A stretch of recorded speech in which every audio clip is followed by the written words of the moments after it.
ரொம்ப படிச்சோம்னா லாஜிக் எதிர்பார்ப்போம். ஒரு ஃபார்முலா தெரிஞ்சிருச்சுன்னா நம்ம என்ன எதிர்பார்ப்போம்? உங்களுக்கு இப்போ கிராவிடேஷனல் ஃபோர்ஸ் அப்படின்னு ஒன்று தெரிஞ்சிருச்சுன்னு வச்சுக்கோங்களேன், நீங்க என்ன எதிர்பார்ப்பீங்க? எதை போட்டாலும் என்ன செய்யும்? கீழே வரும். இதானுங்க லாஜிக்.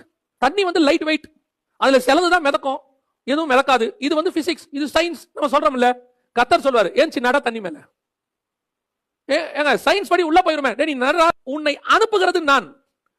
உன்னுடைய ஃபார்முலா, லாஜிக், உன்னுடைய நேச்சர், இது எல்லாத்தையும் தாண்டி உனக்கு சக்சஸ் கொடுக்கிறவர் நான். உனக்கு ஒரு லாஜிக் இருக்கு, உனக்கு ஒரு ஃபார்முலா இருக்கு. இதுதான் வேர்ல்டு சொல்றது, இதுதான் சயின்ஸ். இப்படிதான் நிறைய பேர் ஜெயிச்சிருப்பாங்க. ஆனா நான் சொல்ற பானையை உடை. ஆண்டவரே ஏன் உடைக்கணும்? நீ உடைய. நீ உடைக்கிறதுல ஒண்ணு இல்ல, உடைக்க சொல்ற என்கிட்ட தான் விஷயமே இருக்கு.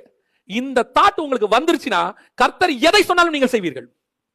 எதை சொன்னாலும் செய்வீங்க. Whatever it is, there is no logic. கர்த்தரிடத்தில் லாஜிக்கே கிடையாது. என்னங்க லாஜிக்? இது எப்படிங்க லாஜிக்? உன் வீட்டுல பாத்திரம் இருக்கா? எடுத்துட்டு வா. என்ன பண்ணலாம்? நீ எடுத்துட்டு வா. என்ன வந்துகிட்டே இருக்கும். அது எப்படிங்க வரும்? வரும். எங்க ஊரே பஞ்சத்துல இருக்கு, உன் வீட்டுல என்ன வரும்? இது என்ன லாஜிக்? முதல்ல பாத்திரத்துல இருந்து என்ன எப்படி வரும்? சொல்லுகிறது நான், வரும். அவ்வளவுதான். இந்த மனநிலைக்கு தான் நீங்கள் நானும் வரணும். ஏன்னா உன்னை அனுப்புகிறவர் யார் தெரியுமா? சர்வ வல்லமை உள்ள தேவன்.